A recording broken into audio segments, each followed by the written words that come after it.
durch den Feierabendverkehr in Norddeutschland sich hierher in die Halle durchzuarbeiten. Das ist auch eine ganze Strecke.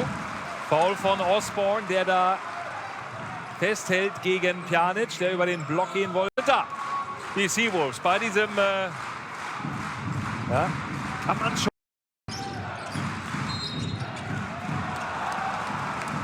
Nächstes Offensivfoul, jetzt sagt Carsten Straube, dass der Block von Philipp Hartwig. Hier kommt die Situation nochmal. Naja, ja. Von Jaworski geht nichts. Der Mace, der ist schwer und ein Offensivfoul. Gegen den Mace, glaube ich. Das ist hart. Hat sich da Platz verschafft. Schauen wir mal. Clever verkauft von Hinrichs. Und dann drin. Und Oldenburg dran bis auf ein. Und Offensivfoul von Osborne. Oh, ist das bitter. Versteht die Welt nicht mehr. Wir gucken uns das nochmal an. Achtung, hier, so. Akbakoko nimmt den. Und dann geht's los. Läuft zurück. Läuft zurück, bleibt stehen, lässt sich checken und die Refs haben es gesehen. Ist Rasunkiewicz, sie brauchen schnelle Abschlüsse. Das ist ein klares Offensivfoul, ja. Das holt Schormann. Und das wird es jetzt aller Voraussicht nach gewesen sein. Mit John Bryant in der Pick-and-Roll-Defense bist du im Drop. Mit Eddie Edegin kannst du aggressiver sein, aber John macht das sehr, sehr gut in der Offense und in der Defense. Hier siehst du gerade Offensivfoul von John verteidigen und er macht das sehr gut. Offensivfoul sehe ich hier nicht, ehrlicherweise, aber okay. Zweiter Turnover für Eddie Edegin. Aggressive Berliner. McCormack. Das war früh zu sehen. Vargas. Vierter Turnover bei Alba. Absolut richtig. McCormack kriegt. Guter Aufspiel von John Bryant, gutes Auge da für den besten Mitspieler. Shotmaking. Sehr, sehr wichtig in dieser Phase. Offensivfoul hat Aki. Lässt offensiv gerade etwas nach. Er ist jetzt anders von der Energie her. Offensivfoul gegen Alba. Gegen Malte Delo. Den kleinen Run. Oben drauf geguckt, Vargas und Delo. Ja. Ja, der versucht Johnson da in das Mismatch zu bringen gegen Jaworski.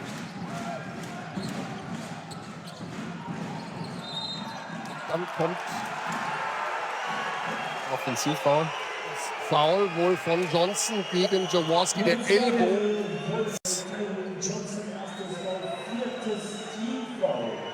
Ja, relativ offensichtlich. Und wenn die Ellbogen fliegen, Das ist immer schwer für den Big Man, weil er natürlich seine Ellbogen ein Stück weiter oben hat gegen den kleineren Gegenspieler. Da passiert es schon öfters mal. und sie haben eine erstaunliche Konstanz mit reingebracht. Foulspiel von Crandall. Er ist ja auch so ein Verteidigungsspezialist und man hat jetzt genau gesehen, bringt wieder die Emotionen mit rein und das motiviert ihn jetzt noch mehr. Natürlich in der Defensive mit allen Wassern gewaschen. Jetzt aber auf der anderen Seite das Foul von Reeves, als er da ganz sauber um den Gegner rumgeht. Hier, da geht der Ellbogen raus. Im Halbfinalsieg gegen die Bayern mit dem Finalsieg gegen Bamberg. Das hat natürlich wahnsinnig viel ausgemacht.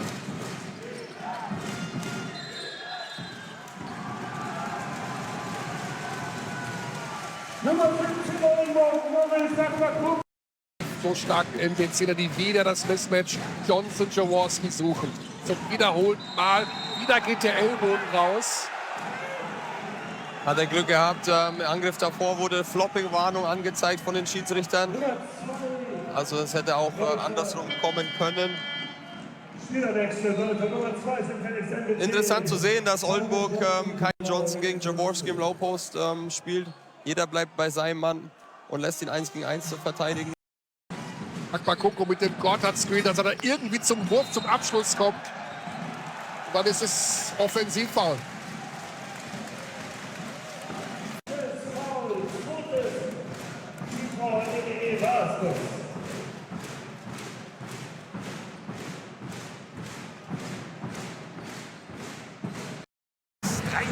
Punkte Heidelberg.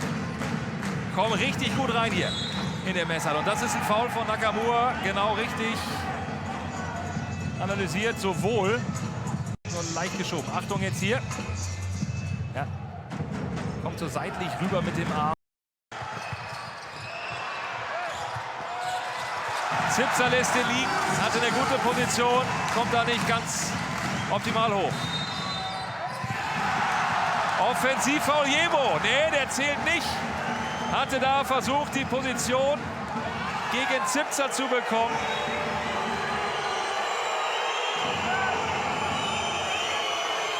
Lansdowne hätte gerne den Korbleger, aber Anne Panther hat die Situation hier beim Rückwärtslaufen.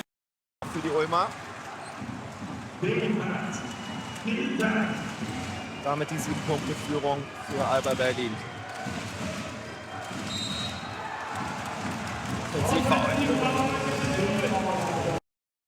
Das ist für mich faul gewesen. Ja. Da war der Ulmer ganz klar an der Wurfhand und das macht Delo selber wieder gut. Zieht das auch für der heute offensichtlich diese Sonderaufgabe bekommen hat von Tyrell Wilson. Wann auch immer Hermannsson kommt, kannst du dir ganz sicher sein, wie das Abend in der Kirche, dass auch Tobias Jensen ins Spiel kommt. Und ihn in der Kreation dieser Position ist er mit Sicherheit in der Kreation der potenteste Berliner Spieler, auch mit seiner internationalen Erfahrung, um das direkt einzuschränken. Justinian Jessup, seinen ersten erfolgreichen Dreier im 5. Versuch. Wichtiger Treffer in dieser Phase des Spiels. Offensivfoul gegen Schneider. Achtet auf den linken Bildrand auf Tim Schneider.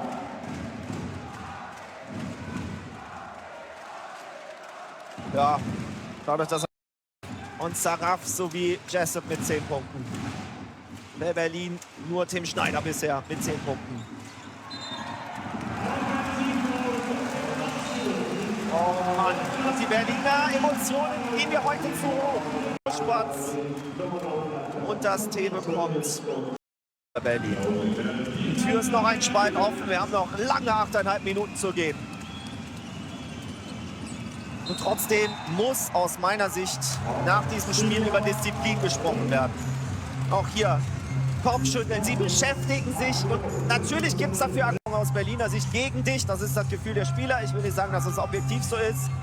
Aber auch hier, es ist halt auch. Und da sehen wir was wir gar nicht sehen wollen. Er greift sich ans Knie. Wieder gut aufgepasst von Lucic auf Hollatz, aber der ist dann sehr, sehr optimistisch und das ist ein Foul von Hollatz. Gordy Herbert dagegen. Gordy Herbert sehr schnell aus dem Sattel. Schwierig zu sehen, aber Clemens Fritz.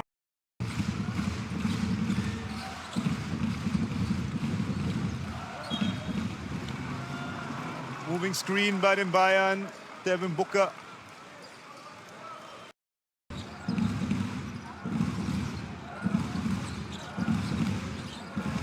Reeves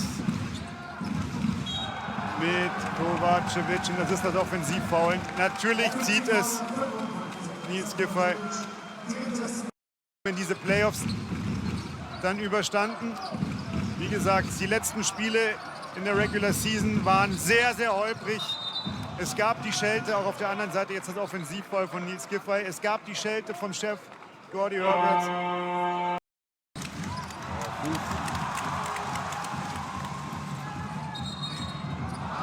Gibt es das Offensivfoul? Ja.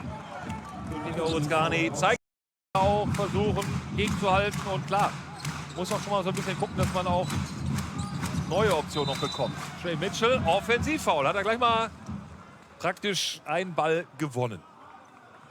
Weil Mitchell sich... Sladowski. Macht das hier gut, oder gut halten beide. Also hätte ich jetzt als Bigman gesagt, no call.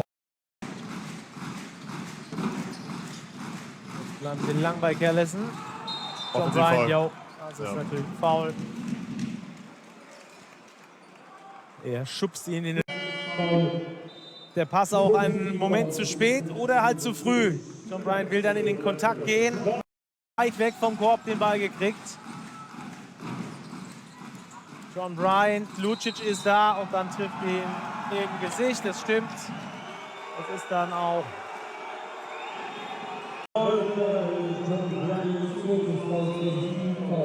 Ja, da gibt es auch nichts zu diskutieren. Janis Gailitis. Sich auch nah an 50-50-90 in der Juli. Ja. Offensivfoul gegen Spencer Reeves. Zweites Foul gegen ihn. Ja, das ist für mich kein Offensivfoul. Man muss als Angreifer da Kontakt suchen. Das Hollatz. Booker. Dann das Offensivfoul von Booker gegen Katschenko. Jetzt sehen wir Thumb Shake. Ja, ja. Das Mal gerügt habe, die Nachverpflichtung. Und die Antwort kommt von Mike Sell, der jetzt mit 15 Zählern gemeinsam mit Bailey Topscorer dieser Partie ist. Das ist ein Offensivfoul, ja. Ja. Circa. Zuckt kurz, kriegt den Ball aber dann nach innen. Offensivfoul, stark aufgenommen. Gut antizipiert auch.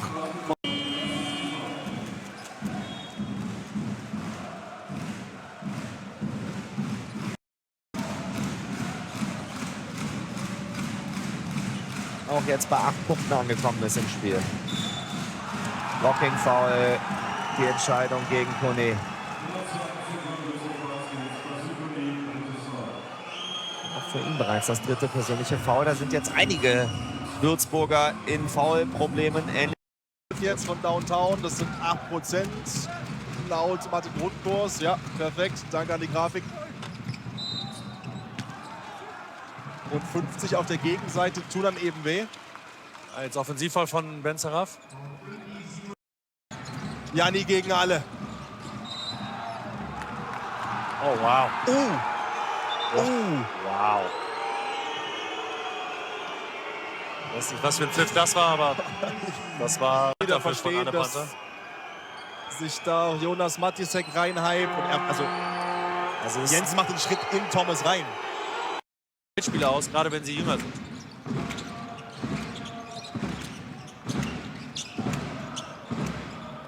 Wetzel lassen sich relativ viel machen immer. Oh, wow. Dann Geschwindigkeit. um die geht's natürlich auch. Ne? Wieder hin. Also das ist kein Offensivfoul. Nee. Also er sieht ihn auch so lange kommen. Er nimmt das so dankend an. Ja.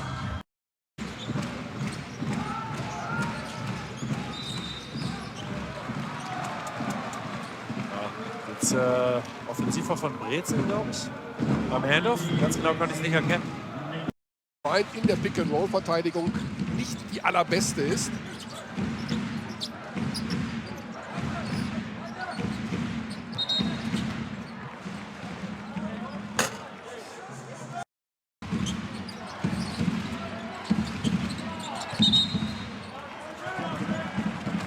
Okay, das ist ein interessanter Call. Booker.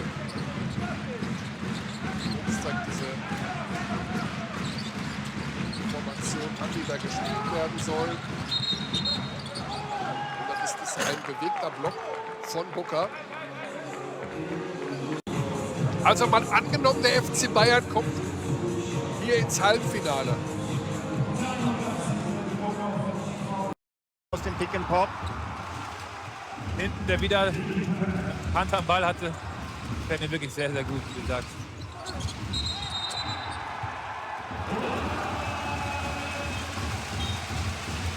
Bei Cormack, sondern von Tim Schneider.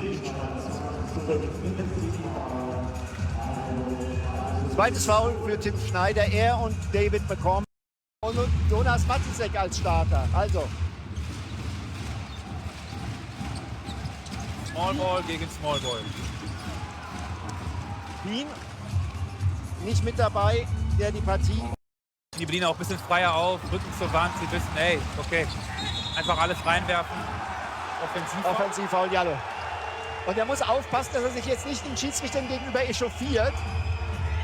Foul gegen Ich kann Jallo verstehen, dass er da im No-Charging-Kreis war. Der Olinde guckt mir mal hin, wo war Luis? Ja, ist im Charge-Kreis. Alle ist da. Was bekommen die Ulmer jetzt auf die Kette? Das ist jetzt ihre schwierigste Phase in diesem Spiel und es gibt ein Offensivfoul von Santos.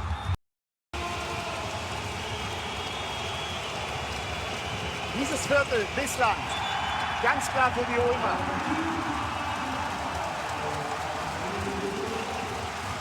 Mit 22:10. Und das ist es dann fast schon gewesen. Gänsehaut. Wie man sich abpfeift und Offensivfoul. Mit der Saison geformt. Wie weit kann es gehen in den Playoffs? Und Max Uga jetzt mit ein bisschen zu viel Bewegung bei den Blöcken von Jackson ist, wenn er da so zu Boden geht. Trotzdem bleibt er erstmal in der Partie. Und die Schiedsrichter entscheiden auf Offensivfoul.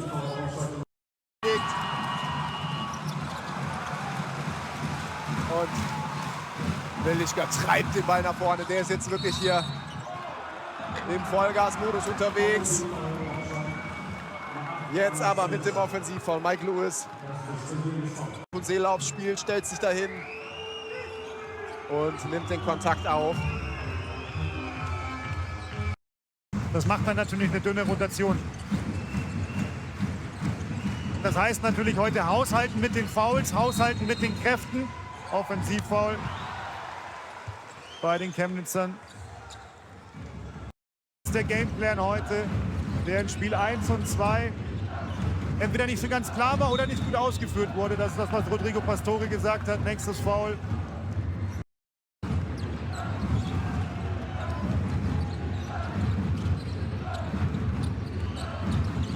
Die Bar versucht den Stank und dann ist es das Offensivfoul, hätte ich gesagt.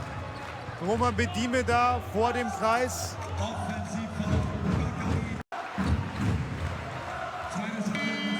Und während wir hier nochmal die Bruchlandung von Bakary Dipa sehen, gab es auch eine Bruchlandung für Würzburg in Braunschweig. 75:80 verloren. Braunschweig führt. Marcel Kessen aus seinem Freiwurf mit dem Offensivrebound. Das sieht man als Trainer natürlich super ungern. Aber aus dem Offensivrebound ist es auch meistens sehr, sehr leicht, den Dreier zu treffen. Weil der Ball wird von innen nach außen gepasst. Verteidigung. Oh, fast der Turnover. Gut gelöst von Michael Dibba mit Schwung. Offensivfoul die Entscheidung. Wichtiger Stop. Das stimmt. Und was ich eben versucht habe zu sagen, man muss sich so kleine Häppchen vornehmen. Man muss einfach als Team sagen, ey, pass auf, wir machen es jetzt down 15. Also 15 Punkte kriegen wir doch wohl hin. Ja, und dann sind wir down gegen Horn. Offensivfoul. Er greift aus Sicht von Anne Panther.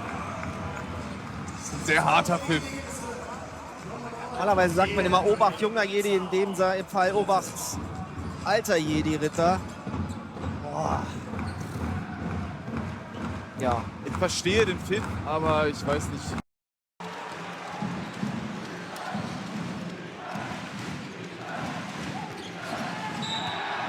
Das Offensivfoul von Froh. Und dafür, dass Shimon Jackson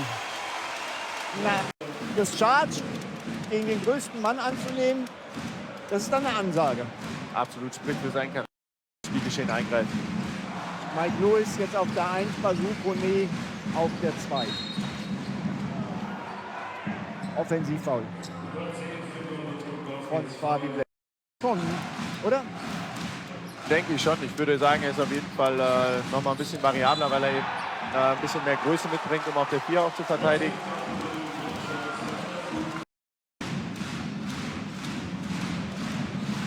Zweiter Dreier erst für die Braunschweiger, die ja die ganze Saison über von der 3-Punkte-Linie nicht sonderlich gut unterwegs waren. Super Possession jetzt von Schuka. Erst trifft er den Dreier. Herausgespielt, ne? Backscreen, die müssen helfen, dadurch poppt er raus, dadurch kriegt er den Pass im freien Dreier. 21 Punkte, DJ Horn, 5 von 8 Dreiern. Zipser geht zu Boden. Da gab es einen Ellenbogen. Achtet, da rechter Bildrand. Viel ist es nicht. Zu laufen. Ja, vielleicht neben Carson Edwards die heißeste Mikrowelle, die wir haben. Das ist Offensivfoul von hinten. Wenn die Ulmer Ticken besser von der 3-Punkte-Linie treffen, dann ist es dann doch.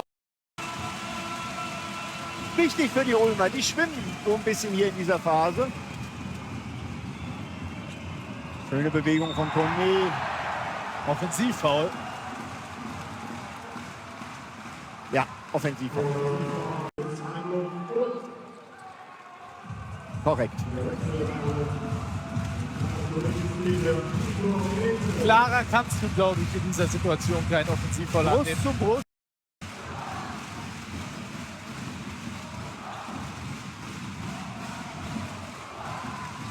Oh, das ist auch ein Offensivfoul, ja. Ja, das ist richtiger Offensivfoul. Pfiff. Richtiger Pfiff. Senke geht runter und deswegen geht dieser Pfiff in Ordnung. Naja, hier würde ich jetzt nicht mehr sagen, er bewegt sich nur rückwärts. Trotzdem ist es ein Offensivfoul. Der Unterarm. Schnell heiß laufen kann, aber der auch, wenn er aus ist, dann trotzdem seine Wirkung braucht, aber jetzt gerade in den Playoffs noch nicht so in der Qualität, wie er es in der Regel in der Saison war. Jetzt Offensivfoul von Uglei. Aus, wenn man die am Anfang der Saison gesehen hat, wie man jetzt sieht, in den letzten 4-5 Wochen, ist auch eine Riesenentwicklung.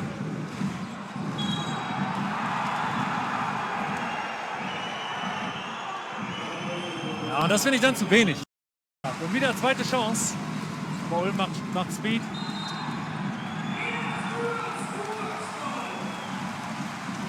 Jalo mit dem Offensivfoul. Verliert Jalo den Ball.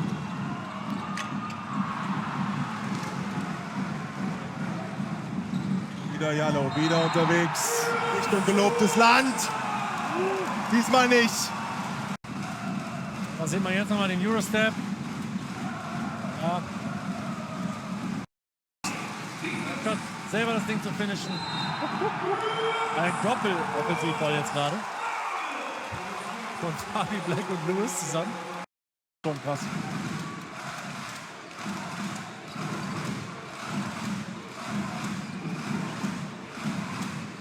Würzburg auch ein bisschen aggressiver und dann Jackson zieht das Foul. Ja, das ist ein Foul, klares Foul. War laxer Umgang mit dem Ball. Dann das Foul von DJ Horn off the ball. Nee, Ryan Meixer war es.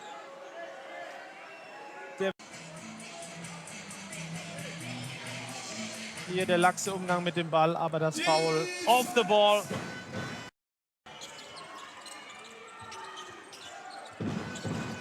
Hollands.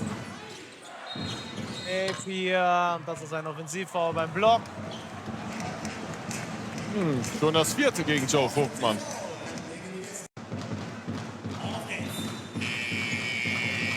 Ja, Moving Screen, keine Frage. Nachverpflichtet, haben gesagt, wir regeln das auch so. Aber mit DJ Horn und Weather sind sie dann natürlich dünn besetzt. Offensivfoul gepfiffen von Gentjan Zizi gegen Nils Giffey. Klares Foul von Deba. 5. Das ist sein 5. Joggt schon raus. Der erste Würzburger Angriff läuft wie so oft. Die harte Hedge-Verteidigung, das harte Rausrücken auf die Guards, um möglichst viel Druck zu erzeugen. Lukas Wank hat sich was vorgenommen. Der geht allerdings beim Drive. Hinten so ein schönes Play hat das, aber da kommt dann Jessup ganz gut vorbei, aber Santos passt auf und hat gute Position und das ist Offensivfoul an. Dreier reingelabert, ja. Ja gut, Serges darfst du nie stehen lassen. Ne? Wenn er Tageslicht hat, dann wird er sofort draufwerfen und wenn er sich gut fühlt, auch treffen. Aber auch da hast du gesehen, die Ulm haben versucht zu doppeln, früh Druck aufzubauen. Die Würzburger sind darauf vorbereitet. Steinbach hat die Position, um dann schnell den Ball auch nach vorne zu pushen. Dann in der ersten Hälfte.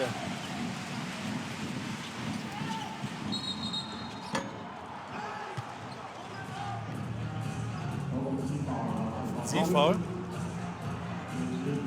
Das ist clever. Jackson stellt sich da einen Weg.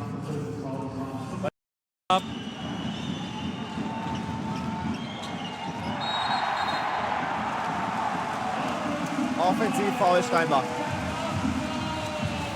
Drittes persönliches. Den wir heute noch gar nicht gesehen haben, ist Dawkins, der gerade im zweiten Halbfinale einen guten Job gemacht hat. Hier sieht man nochmal den Kontakt. Legitimes Offensivfoul. Ist so ein bisschen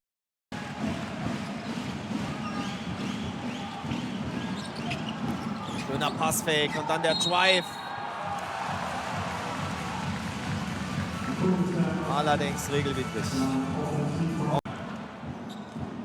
Ja, bleibt aber erstmal auf dem Parkett. Gerlo macht sich aber schon bereit zur Einwechslung.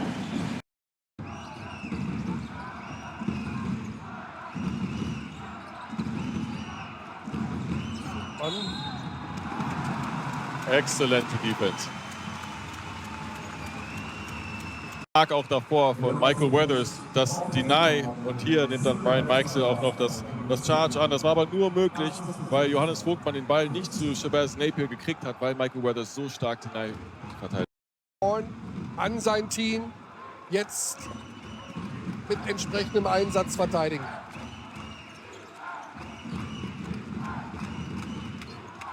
Ob die Bayern das doch wieder etwas zu... Offensivfoul gepfiffen. Die Heidelberger kriegen den letzten Angriff. Dieser Shabazz Napier sieht das überhaupt nicht so. Mal, ob man da...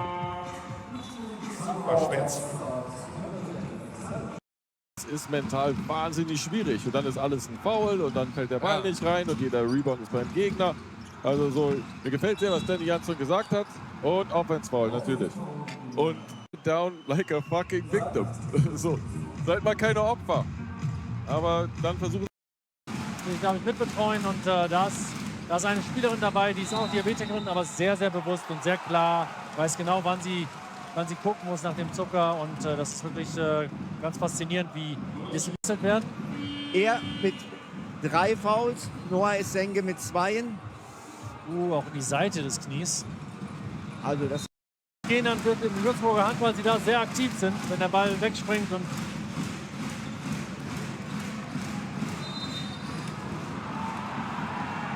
Offensivfoul Fabi Black beim Versuch, sich frei zu machen. Phase für die Gäste. Ja, aber Würzburg darf sich auch nicht jetzt irgendwie aufregen über Pfiff oder irgendwas anderes. Ja, spricht auch für die Mannschaft. Also Harrison vertraut seinen jungen Spielern.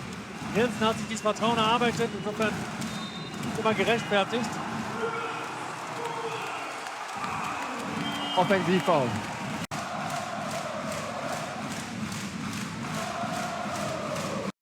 Jetzt mit Größenvorteilen gegen Obst, aber da kommt White zur Hilfe. Kessen muss den Ball wegbringen, findet Weathers.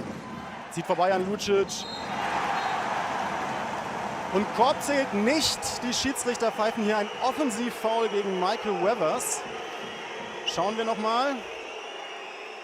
Ja, Andi Obst noch außerhalb des Offensivfoul-Kreises unter dem Korb. Wenn er da innerhalb steht, hätte selber hochgehen können. Sucht nochmal Bakary Dibba, aber mit einem schwachen Pass, die Bayern. Foulpfiff unter dem Korb. Und das Foul geht. Müsste ja eigentlich gegen Devin Booker gehen. Dem deutschen Nationalspieler dann auch nicht lassen. Nick Weiler-Bepp wurde ja eingebürgert. Hat 2022 mit der deutschen Nationalmannschaft EM Bronze gewonnen. Johannes Vogtmann, ein richtiger Center. Sie sehen da vielleicht rechts am Bildrand die Größenunterschiede Es wird jetzt interessant zu beobachten sein, ob die Bayern das ausnutzen wollen.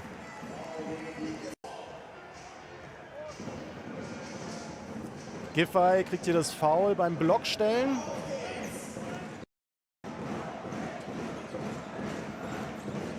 Würzner als aggressiver Verteidiger jetzt wieder auf dem Feld, klebt ja auch an Hollatz und zieht hier das Offensivfoul.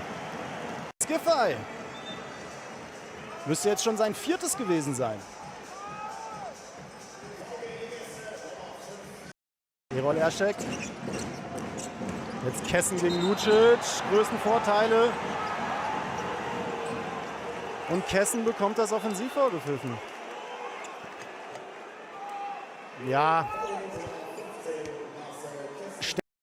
Die Überraschung schaffen. Können sie ein 5. Spiel in München erzwingen? Oder zieht der FC Bayern Basketball hier ins Finale ein? Situation abgepfiffen, Offensivfoul. Soll hier um den Gegenspieler gegriffen haben, hat der Schiedsrichter angezeigt. Ja, hier sieht man es. Lässt den liegen. Dipper, die Heidelberger machen es schnell. Foulpfiff, Offensivfoul. Feierabend, Bakary Dibber. 5. Ich bin mir aber ehrlich gesagt nicht sicher, ob Andreas Obst an dieser Stelle schon in der Verteidigungsposition war. Lassen Sie uns noch mal schauen. Schwierig zu sagen. Also für meinen Begriff stand Andreas Obst noch nicht in Verteidigungsposition. Es mit der Brechstange versuchen. Hat hier Glück, dass die Heidelberger im Ballbesitz bleiben. Und es gibt Offensivfoul gegen Paul Zipser an Vlado Lucic. Zipser kann es nicht fassen. Ja, und Lucic.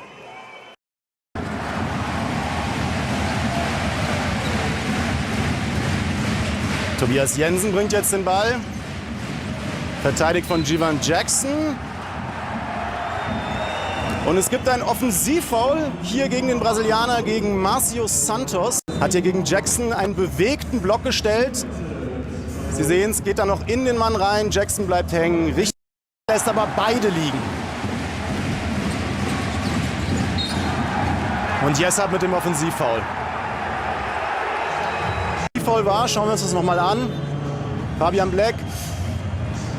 Ja, der Würzburger hat zwar keine Verteidigerposition, also er steht nicht in Führung dieser Partie jetzt. Die Ulmer mit 10 vorne.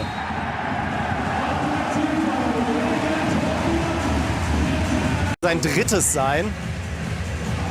Ja, ich weiß nicht, warum er da den Arm gegen Jensen.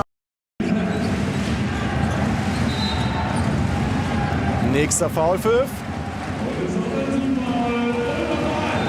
Der geht gegen die Würzburger. Nimmt die meisten Dreierversuche bei den Ulmern über die Saison. Weidemann, Saraf. Und Offensivfoul gepfiffen. Offensivfoul Ben Saraf. Sonst das 4. Foul von Jivan Jackson. Hätten sie ein Defensivfoul gepfiffen. Schauen wir uns das nochmal an. Knapp, aber ich würde sagen, die richtige Entscheidung. Jackson stand in Verteidigungsposition. Saraf kommt auf ihn drauf. Wäre Jackson noch in der Bewegung, wäre es ein Defensivfoul. Das ist selbst manchmal nah am Schrittfehler. Und Offensivfoul gegen Aubrey Dawkins.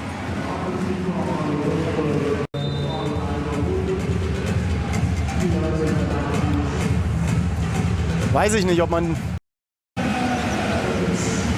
Santos ohne Fehlwurf bei 10 Punkten.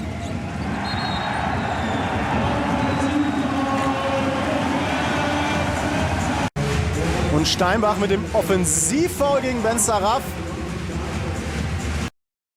Dass man das pfeift, auf der anderen Seite ist das eine Finalserie. Du willst ja die Jungs auf dem Feld sehen. Aber wie gesagt, kann man pfeifen, muss man nicht. Offensivfoul kommt direkt danach. Primär von kleinen Spielern. Auf beiden Seiten. Offensivfoul. Ja, schau dir die Geste auf dem Boden an. Kommt der Jubel schon. Eine schöne Offensivfoul anzunehmen. Oh, das ist dann zu spät. Da ist er zu spät. Also er steht gerade, wenn Justus Hollatz in die Luft geht und dann so in so einen Flow zu kommen. Ja, so Ballbewegung, das Laufraum, all diese Kleinigkeiten. Offensivfoul die Entscheidung, bewegter Block gegen Ulm. Ja, soll man meinen, es gibt so ein Teil. Damit kannst du so die Frühstückseier so aufmachen, dass du die Schale perfekt abmachen kannst. So, wir schweifen ab. Pushing-Foul, Offensivfoul die Entscheidung von Robert Lottermoser. Rollatz für die Münchner. Offensivfoul, Joe Vogtmann. Clever aufgenommen da. Von Santos. Ulm sichert den Ballbesitz. 2:22 noch zu spielen. Ulm braucht effiziente Offensive. Foul gepfiffen. Offensivfoul. Im Moment eigentlich alle antizipieren, den Verein verlassen wird. Offensivfoul von Marcio Santos, dem Brasilianer. Fabelquoten zuletzt 20 Punkte in Spiel 1. Ganz wichtige Dreier getroffen.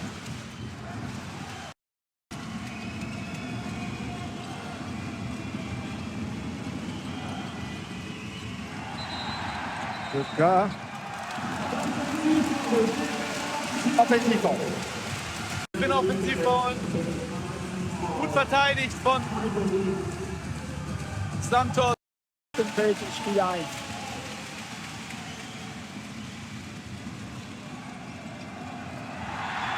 Das ist ein klares Offensivfoul. Und das wird jetzt auch gepfiffen. Das ist das zweite von David Luca in 2 aufeinanderfolgenden Angriffen.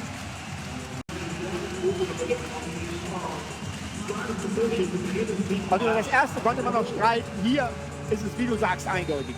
Das ist auch nicht sonderlich clever. Ja, aber Prammer ist ein Spieler, den brauchst du, wenn du hier gegen die Bayern Spiele gewinnen willst. Der kann schwierige Würfe treffen.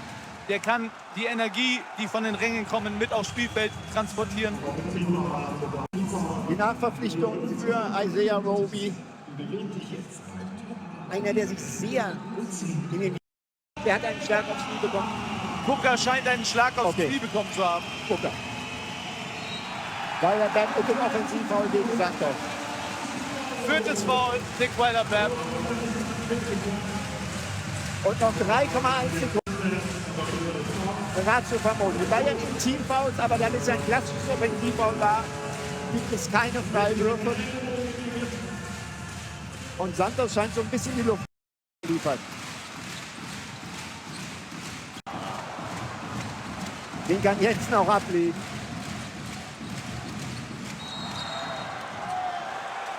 Offensivfoul Jan gegen Obst.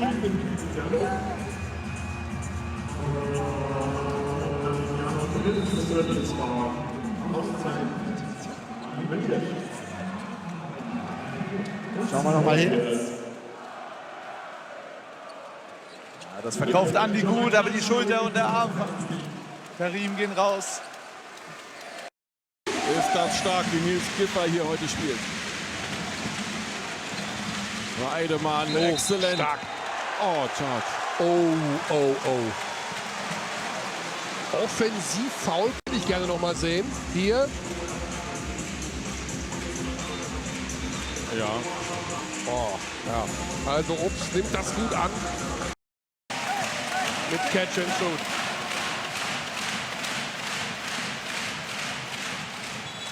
Jallo. Sehr stark verteidigt von Andi Obst. Offensivfoul. Nochmal schön, das ist der Move von Karim Jallo, ne? Dieser nice Euro-Step, den er so drauf hat. Und das weiß Andi Obst natürlich auch. Super Anti-Abschluss. Napier will nichts Überhastetes sehen. Da haben sich die Ulmer beschwert, dass Justus Holland noch gegen das Brett geschlagen hat.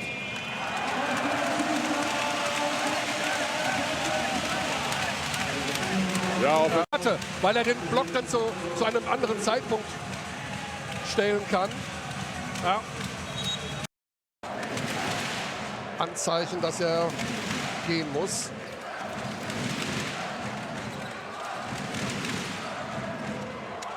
Saraf.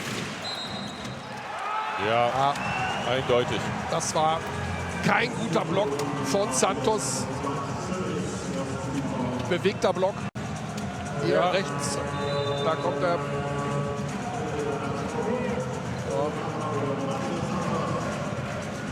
Den kann man. Das Open Feld, das sind eigentlich genau seine Optionen, aber das ist richtig stark antizipiert. Auch eine große Stärke von Andi Obst. Und vor allen Dingen, Karim Jallow macht halt gerne in der Transition vor allen Dingen diesen Euro-Step, also den nach der Ballauf. Aber wie gewonnen Sozeron, aber der Pass kommt nicht an, Giffey passt auf. Gute Ballbewegung der Münchner, zumindest in der Idee. Napier mit Glück bleiben sie dran. Und es gibt Offensivfoul wegen Umgreifens. Interessant. Nämlich beim ersten hier schon einen Kontakt gesehen, der wurde nicht geahndet. Dafür dieses leichte nach hinten greifen. Back als Center gegen Philipp Herkenhoff, der ein exzellenter Verteidiger ist.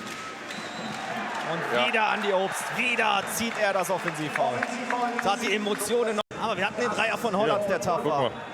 Ja, ja, ist das in Ordnung? Ist eindeutig. Ja. Aber Ulmer Spiel hat sich auch verlagert. Sie kriegen die Paint-Touches nicht mehr, weil die Bayern-Defensive deutlich früher den Gegner aufnimmt, viel mehr Druck erzeugt. Schauen wir nochmal. Hier Druck, verliert den Ball. Ja. Er greift um mit dem Mund. Ja, Offense Foul. Ich meine, Anne Panzer steht auch direkt daneben. Natürlich ist das auch gut.